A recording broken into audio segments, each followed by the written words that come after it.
Donald Trump এই জঘন্য বর্বর মুসলিম বিশ্বের সাথে অনিবার্য যুদ্ধ বাঁধিয়ে রেখেছে ইহুদিদের, এক, দ্বিতীয়ত খ্রিস্টানদের। জি হ্যাঁ। আসসালামু আলাইকুম, আলহামদুলিল্লাহ ওয়াহদা ওয়াসসালাতু ওয়াসসালামু আলা মান লা নাবিয়্যা বা'দা। আউযু বিল্লাহি মিনাশ শাইতানির রাজীম। লা তাজিদান্না আশাদ্দান নাসি আদাওয়াতাল লিল্লাযীনা আমানুল ইয়াহুদা ওয়াল্লাযীনা আশরাকু রব্বি শরহ লি সাদরি ওয়া ইয়াসসির লি আমরি ওয়াহলুল উকদাতাম মিন লিসানি ইয়াফকাহু কাওলি। গাজার উদ্দেশ্যে বিশ্বের বিভিন্ন দেশের প্রতিনিধিরা একটা নৌবহর তৈরি করেছে। এটার ইংরেজি নাম হচ্ছে সুমুদ ফ্লোটিলা।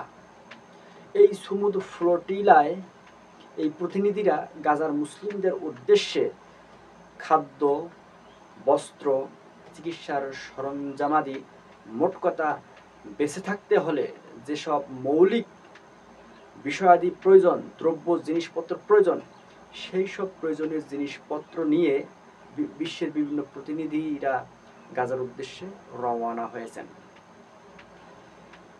এই কাজটা অবশ্যই ভালো একটা মানবিক কাজ। এতে আমরা সকলেই অকপটে সমর্থন দেব। মানুষ হিসেবে এ কথাই সত্য। আপনারা ভালোভাবেই জানেন, নিকৃষ্ট বর্বর ঘৃণ্য ইহুদিরা আমাদের নিরস্ত্র ফিলিস্তিনিদের উপর এরকম অমানবিক অত্যাচার করতেছে। পুরো বিশ্ব আজ অবাক যে এটা কোনো যুদ্ধ নয়, এটা কোনো যুদ্ধ নয়। নিরস্ত্র ফিলিস্তিনি মুসলিমদেরকে যারা হত্যা করতে পারে, নিরস্ত্র মানুষদেরকে যারা হত্যা করতে পারে, তারা মানুষ নয়। আলহামদুলিল্লাহ, পুরো বিশ্ব এই ঘৃণ্য বর্বর জঘন্য ইহুদিদের বিরুদ্ধে ফুঁসে উঠেছে। এই সপ্তাহের প্রমাণ, অর্থাৎ এই সুমুদ ফ্লোটিলা তার একটা প্রমাণ। আরও তো বিশ্বের বিভিন্ন দেশে ফিলিস্তিন নিয়ে হাজারে হাজারে আনন্দ মিছিল, সংগ্রাম, টকশো ইত্যাদি হচ্ছে। যদি আপনি কোনো স্থানকে মুক্ত করার জন্য শত শত হাজার হাজার আনন্দ সংগ্রাম, মিছিল, টকশোর প্রমাণ চান, তাহলে সেটা হচ্ছে ফিলিস্তিন। জি হ্যাঁ, সেটা হচ্ছে ফিলিস্তিন। শুনুন, এই যে সুমুদ ফ্লোটিলা, এই ফ্লোটিলাতেও বর্বর ঘৃণ্য ইহুদিরা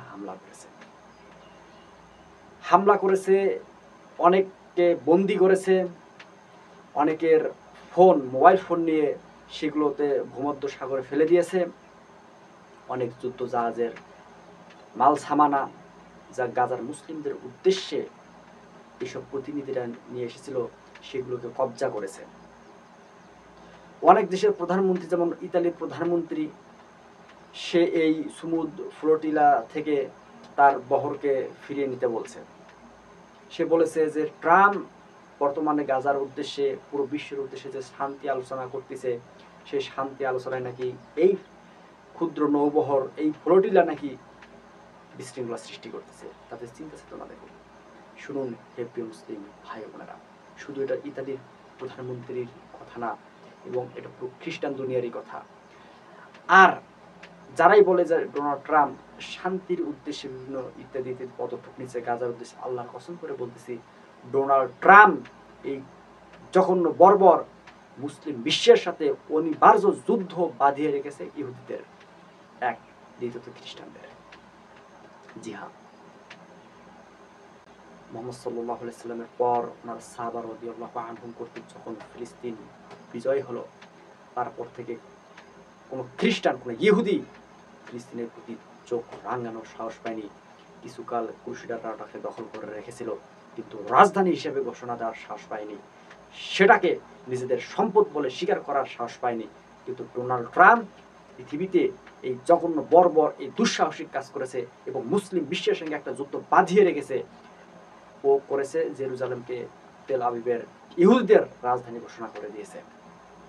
এটি ইতিপূর্বে কোনো খ্রিস্টান এরকম দুঃসাহস দেখায়নি, কোনো খ্রিস্টান দুঃসাহস দেখায়নি।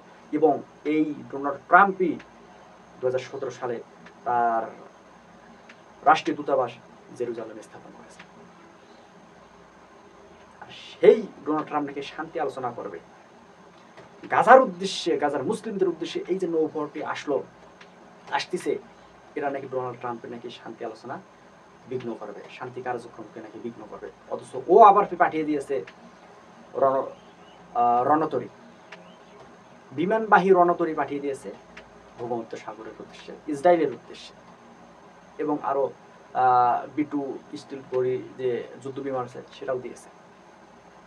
সুপ্রিয় মুসলিম ভাই বোনেরা, প্রথম এবং দ্বিতীয় বিশ্বযুদ্ধের পর থেকে কোনো ইউরোপের দেশসমূহ অর্থাৎ খ্রিস্টান দুনিয়া, ইহুদি দুনিয়া, তারপর হচ্ছে এবং অন্যান্য অমুসলিম রাষ্ট্র মুসলিমদেরকে সাহায্য করেনি, একটাই সত্য।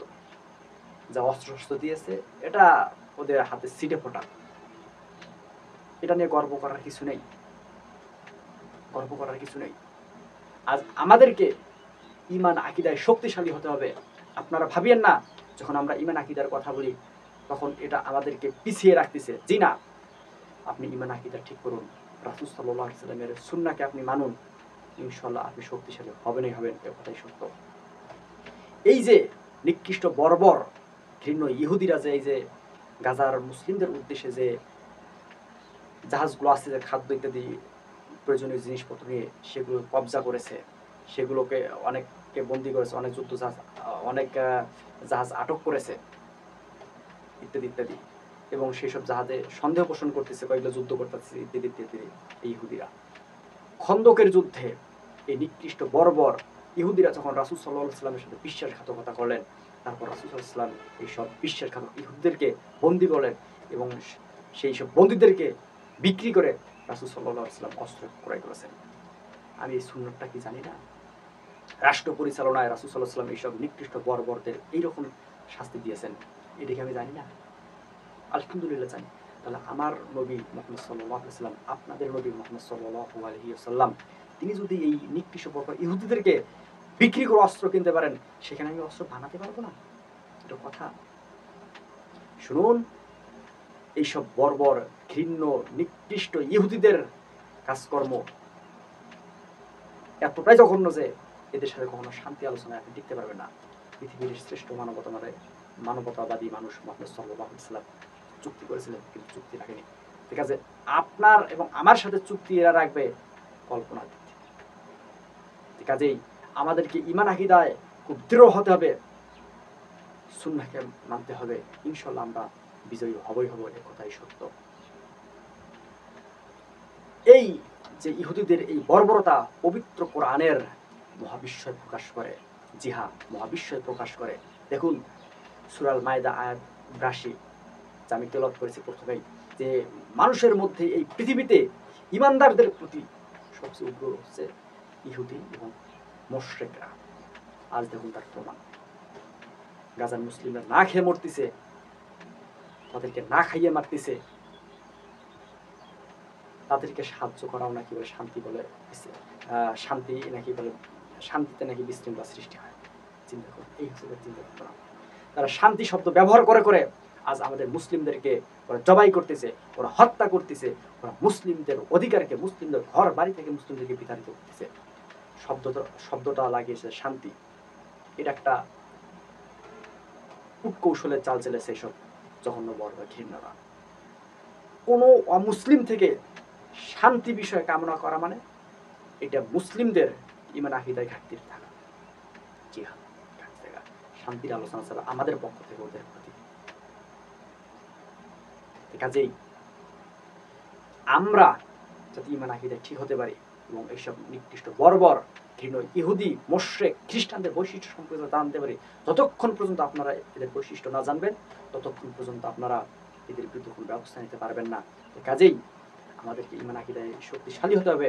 ইনশাআল্লাহ আমাদের গাজার মুসলিম ভাইরাও মুক্তি পাবে এবং বিশ্বের বিভিন্ন প্রান্তে নির্যাতিত মুসলিমরা ইনশাআল্লাহ মুক্তি পাবে। এ কথাই সত্য।